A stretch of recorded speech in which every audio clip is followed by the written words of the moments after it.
Right folks, and welcome back to another episode of Cranky Conrods. Well, today's episode was going to be to remove the glow plugs in the inlet manifold and show you guys how to do it. But if we look down here, you can actually see number 4th glow plug. Now, I just off camera had a go at trying to get that off with an 8mm, and that's going to be complete and utter sadness. I've tried heating it up, I've tried lubricating it and everything, and no. I'm not going to be spending £75 a glow plug for the next 4, so 300 quid, to have them drilled out, tapped, and all the cylinders cleaned and everything else. So, at the end of the day, we're going to give that a miss for now, and we're just going to get on, do the service, do the front brakes, the drop links, and get ready to do the timing bout.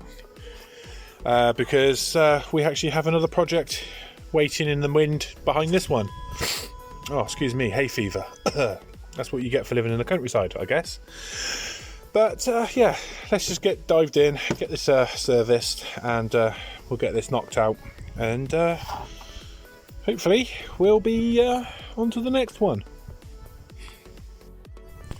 So we're going to be doing the air filter, and first off, so we've got the 2,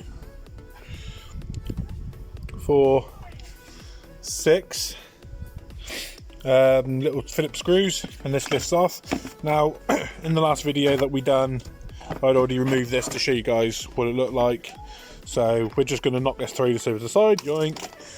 Look inside, yeah, we need to hoover that, so we'll get that hoovered out and cleaned, and I should get this new air filter in and show you how to install this one. So as you can see, in the bottom of the airbox, you have a keyway, and a keyway that matches that top of the bottom of the air filter. Now, they go in like so.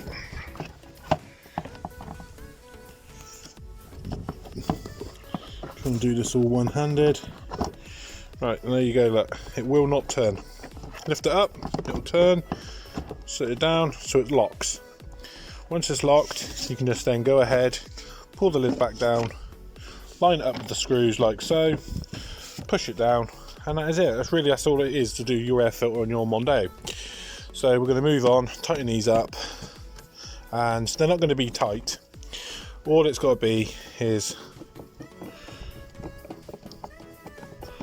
like so. So you start to feel it going tight, and then just stop. We need to get some more screws for the old air filter anyway, airbox, because the old screws are getting a little bit past it and a little bit worn. But yeah, other than that, it's a nice and simple, easy little job to do. Anyway, I'll get you guys back in a minute when I'm moving on. Right, so what we're going to do is we're going to undo this first one, second one, this third one, and this fourth one. 3 I've already undone off camera, so hopefully we'll get a nice click when we undo this one. No, because basically what we've got to do is we've got to remove this bracket to get the fuel filter out. Now, I can't remember if these have a scavenger pump, a lift pump up to the lift pump. Well, the lift pump up to the high pressure pump, sorry. So basically, we're going to find out together really, whether I make a big boy's mistake, or whether or not I make a good mistake. I don't know, we'll find out together. So, that's tape.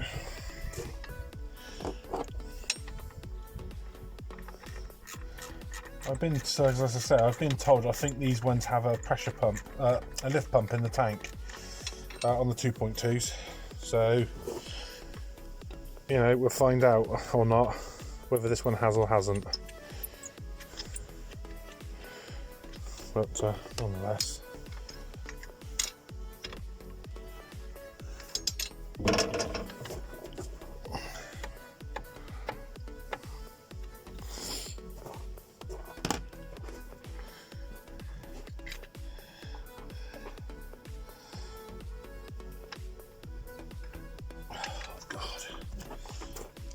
always get the one. Real tricky.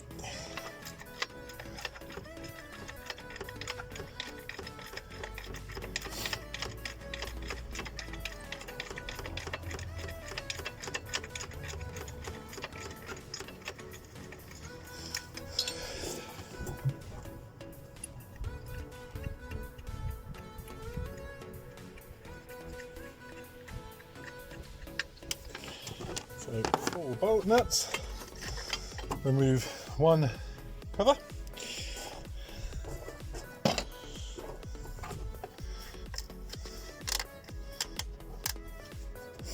right, so what we're going to do is this is the part where we're going to find out. Now what I've done in the past and still kind of do to this day, and I'm probably going to get shouted at, called on it, blah blah blah in the comments, you know, all that usual and wonderful things, is I'm going to use a screwdriver to unplug these. So basically just a flat screwdriver of your choice, push it in, push it down, pull it out. These ones are slightly different. You've got to get underneath. So what we're going to do is we're just going to turn this one slightly, put the thing underneath and just pull it out like so. Ouch. Little connection on top, push in, push it in. Ow, son of a gun. This one's a little bit tighter. Push in, push down, pull off. And we're just going to leave that one to sit like that. So when we undo the 3 Allen keys that are here, I think there's 6 mils. Can't remember off the top of my head, but we'll find that in just a second. When we lift this up, this fuel pipe will go this way, and we won't need to disturb much more of the engine. So once we get this undone, right, so it is a 6 mil Allen key, and some people asked me, and they sent me emails asking whether or not what tools and stuff I use. Well, like I said when I very first started this video, this YouTube channel, I've never used professional tools unless they were either given to me or you know, I find them really dirt cheap. Now it's better to have the tools and be able to do the job and not have nice tools. So I'll start that out again. So basically, as like I've said, it's better to have the tools and be able to do the job, and to have expensive tools and not having the tools to be able to do the job because you can't afford. Hey, no, it was just full of some scrap. So yeah, what I've done over the years, I used to go to Halfords and just buy their professional range. It's actually quite, shall I call it, quite good value for money, because you do get a lifetime warranty, same as you do with Snap-on, and you still have more chances of finding a Halfords than you do a Snap-on representation when you're out on the road like I was. So at the end of the day, you know, what more do you want? You want the tools to be able to do the job, which we can clearly get. We've got a representation, Halfords, that you can get the parts from, and the replacements, easy as, and no questions. And you get Snap-on, you pay through the nose for, and you trying to find a representation when you need to replace a tool, you can never find one. So, and when you're in the sticks in the middle of nowhere, you get where I'm going with this. So at the end of the day, nothing grope about that. But yeah, I've never used proper expensive tools. Now we're just going to go ahead and get the new fill filter to put in there and show you guys what it is exactly we've got to do. Right, so you can't even screw this up. I mean, I was talking to you guys looking at it going, I think I screwed up here. I can't remember which orientation it was. Duh, it's quite simple. One hole, one hole. Can't put a square peg in a round hole, can we? So, anywho, let's drop this back in, like so. Drop that back onto there, like so. Back onto there, like so. Nice click. Nice click. Look at that. Nice. And nice. Nice click. And we'll do that one in a second. There's our electrical connection. Nice.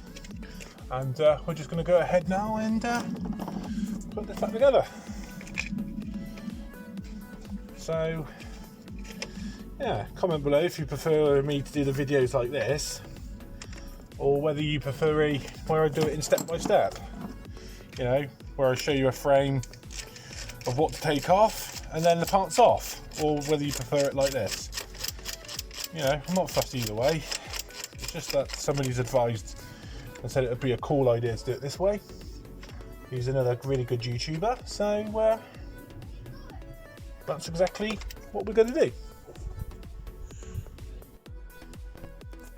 Right, I got interrupted for a minute and I forgot to press record again. Now I've put it all back together, and no, this one doesn't have a lift pump in the tank. And why bloody Ford can't do that, I do not know. You know, Peugeot put a lift pump in the tank, up to the pressure pump, and the pressure pump puts it into the injectors. Everyone is happy. No, not Ford. We're just stupid people that are just a stupid manufacturer that do a stupid thing and don't put a stupid lift pump in our tank still in the 2009s. I mean, why, people? Why? It's just ridiculous. And shut up, you stupid Ford. And you got to buy that stupid pump that goes on here, and then you got to bleed it, and whoopty bloody do. Anyhow, we'll leave it. Whatever, it'll be what it'll be, and we'll get it running again in a minute. No problems. But it's not as if you can just force bleed the system, because you can't. Because all the things are reposing and whatnot. So the other idea that I was going to have was to pop this line back off, because this is the main in, put a pipe in with a funnel right up high, like up here, and then push the diesel back into the filter and hopefully up to the pressure pump, and hopefully then it'll go brum brum once more. But yeah, we're just going to try and start it to do the oil change now, but yeah, it looks like that's not going to happen. So yeah, catch you up in a minute. Right folks, so oil filter was next, and yeah, it's down here, look, in the bowels of the engine. I've already cracked it off. That's this little fella just here. So there's a big 27mm nut on the head of it. Now when you go to get them off, do be careful not to overstress them, because that will break the housing and you will be mighty pissed. And then you will rant like I did over the bloody filter housing. Anywho, yeah, so it's like quarter of a turn every time, and you should eventually get there, but do as I say, take your time. I mean, if this pipe here, the aircon pipe, was just angled at another 20 degrees facing up, you could actually probably get another half a turn easy, opposed to having a quarter of a turn. But yeah, I've already got that out because, you know, I was ranting over the stupid fuel filter housing, but nonetheless, yeah, we have got it running, so happy days. Anywho, I'll show you guys when we got the belly pan off and everything what we got. Right, you join me under the car now, and as you can see, she ain't all that bad under here. Got one little oil leak, which is up here, which we're not going to mess with today, but we are going to take note and let the customer know. Wow, family member, when I present it to them. Anywho, 21mm sump plug. Now, shall we go ahead and break the internet and not replace the copper washer and just put it back in with the sump plug? I think that'd be quite funny.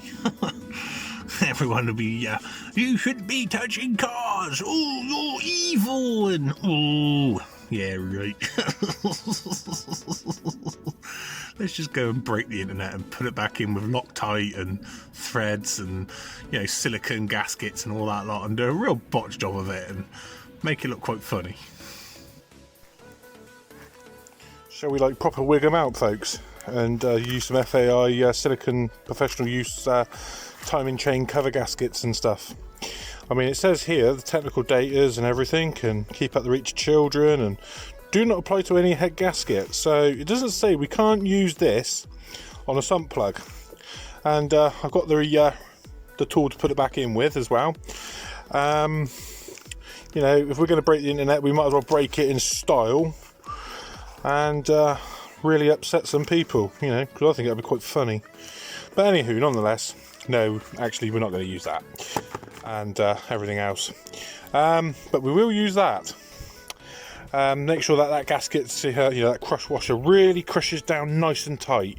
That's what you've got to do, you see. So we're just going to finish waiting for the oil to change, the drain, and we'll get that sump plug back in, and we'll jam it up with that and make sure it don't leak. You know, can't have it leaking. Right, folks. So you know, she's pretty much stopped. So yeah, we're going to use the original sump plug gasket.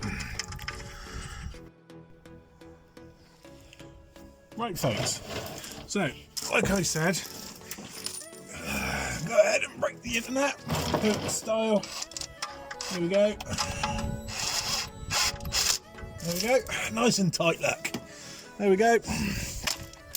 Can't have it leaking now, can we, folks? Anyway, I'll get you back in when I start changing the oil filter. So right, we've got the oil filter out, it's here, it's in our hands now, it's in our teeth. Anyway, what I like to go and do is, just like I said at the start, when I started doing the oil change and that, after the fuel filter, when I cracked it off, because what I like to do is just crack it off, pass that rubber seal, and then that allows the oil filter to drain back to the sump, and you know, you don't get a horrible nasty ass mess when you pop it out, look. So what we're going to do is just swap the oil filter over now, change that rubber seal, and you know, put it back in, I guess. Right, so what we've gone and done is we're going to use the bag it came in for the fuel filter, and we're going to dispose of the oil filter like this, but not without firstly getting a nice greasy middle finger, and just simply going around and lubricating the new seal and everything else, because you know, after putting the sump plug in with a windy gun, I think I've had enough fun for that from one day. And if you can, just get down in here, look, into the threads, or greasy middle fingers, and just go around, make sure it's in. And then the struggle part is to put it back in and getting it out and everything else. So there we go. And no, folks, I'm not going to be putting this back in with an impact gun. You know, I think I'm going to get enough slack as it is. But anywho, right, so we're just going to do that up to as tight as we can. Now, these don't go up very tight. They're only, I think, about 20 newtons. I'll have a check on online on the internet, and we'll have a look. But I think it's about 20, because most of them usually are about 20 newtons or thereabouts. But I'll show you guys what I mean about this being a pain in the butt for putting it back together, and what I mean. Now, I don't know if you guys can see. We're going to go right down in here, like so, and we are just going to struggle, like so. Being careful with the aircon pipe, and just carefully and nicely to make sure you're not going too rough to break that rubber seal when you do it back up.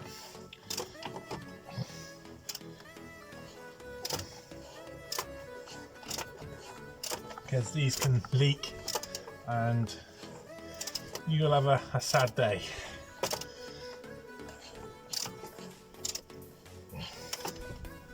And making sure your socket's on all the time.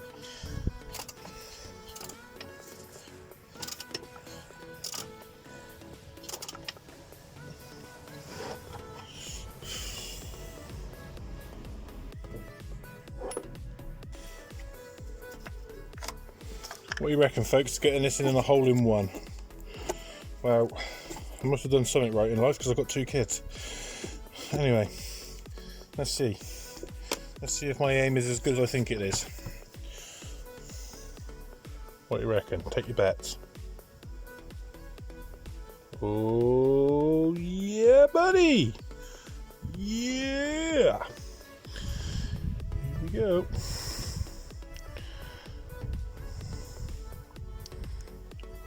We're not putting stupidly expensive oil in it because, like I say, it'll probably have another oil change very, very soon. Just simply, you know, because it was sat parked up for a while, but we didn't see no water in the oil in that, so happy days. Right, let's go ahead, put that much in, so 4 litres for now. And put the tray back on and see where we are when we get it off the ramps and check the oil. Right, let's get serious for a second. The sump plug. I did change the sump plug and I did change the gasket, so all of you that are trying to punch me down your phones, you know, and putting all the hate messages in, you know, I really couldn't care less. You shouldn't be touching your cars and you're an evil person. Anywho, I couldn't care less. It was for a joke. It's a bit of a prank, really, and I know the people obviously very well who is going to own and have this vehicle because it's going to be my father. He knows that I'm a bit of a pranker, you know, I like to have a little bit of a joke every now and then, so he's going to be like Medusa with his hair all like sizzling out here and, you know, going bold and pulling his hair out and probably shouting at me, "You moron," down the phone. Love you loads. But anyway, nonetheless, I didn't strip the threads or nothing in the sump pan because, you know, with an impact gun, the battery was literally flat. It literally was just go dugga dugga dugga dugga dugga. It was having a hard job just to do a nip it up, you know. So it sounded really good, but it really, you know, it really wasn't tight. I could get the socket on there and have a good time. Anyway, let's leave you all there, guys, and I'm going to give this a bit of a wrap on here because it's going to get on for way too long. And I'm going to say much love from me and peace out. And don't tighten sump plugs up with impact guns.